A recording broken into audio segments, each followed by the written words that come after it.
കേരളം വയസ്സായിക്കൊണ്ടിരിക്കുകയാണ്. 3.5 കോടിയോളം വരുന്ന മലയാളി ജനതയിൽ ഏകദേശം 42 ലക്ഷം ആൾക്കാർ 60 വയസ്സ് കഴിഞ്ഞു.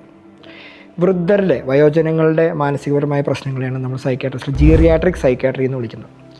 അതിൽ തന്നെ സാധാരണ നമ്മൾ കണ്ടുവരുന്ന ഡിപ്രഷൻ, വിഷാദ രോഗം തന്നെ മുതിർന്നവരിൽ പറയുമ്പോൾ നമ്മളതിന് ജീറിയാട്രിക് ഡിപ്രഷൻ എന്ന് പറയും. ചെറുപ്പക്കാരുള്ള പോലെ തന്നെ അവർക്ക് ഒന്നിനോടും താല്പര്യമില്ലായ്മ, ഉന്മേഷമില്ലായ്മ, പഴയതുപോലെ കാര്യങ്ങൾ സന്തോഷം തോന്നായിക, ഇതൊക്കെയാണ് ജീറിയാട്രിക് ഡിപ്രഷൻ്റെ ഫീച്ചേഴ്സ്. ഈയിടെയായിട്ട് നമ്മൾ പല വയോജനങ്ങൾ ആത്മഹത്യ ചെയ്യുന്നത് കാണുന്നു. അതിന് പല കാരണങ്ങളുണ്ട്. ഇപ്പോൾ കേരളത്തിൽ ഒരുപാട് ചെറുപ്പക്കാർ പുറത്തേക്ക് പോകുന്നു, അവസാനം വീടുകളിൽ മാതാപിതാക്കൾ ഒറ്റയ്ക്കാവുന്നു. ഇവർക്ക് വേണ്ടത് നല്ലൊരു കൗൺസിലിങ്ങും, നമ്മൾ കോഗ്നിറ്റീവ് ബിഹേവിയർ തെറാപ്പി എന്ന് പറയും, അതിനൊപ്പം തന്നെ ഒരു മൈൽഡ് ഡോസിൽ ആൻറ്റി ഡിപ്രസൻസ് വളരെയധികം സഹായകരമായിരിക്കും. ജീറിയാട്രിക് ഡിപ്രഷൻ ചികിത്സിക്കാൻ നമ്മൾ ഒരിക്കലും വൈകരുത്.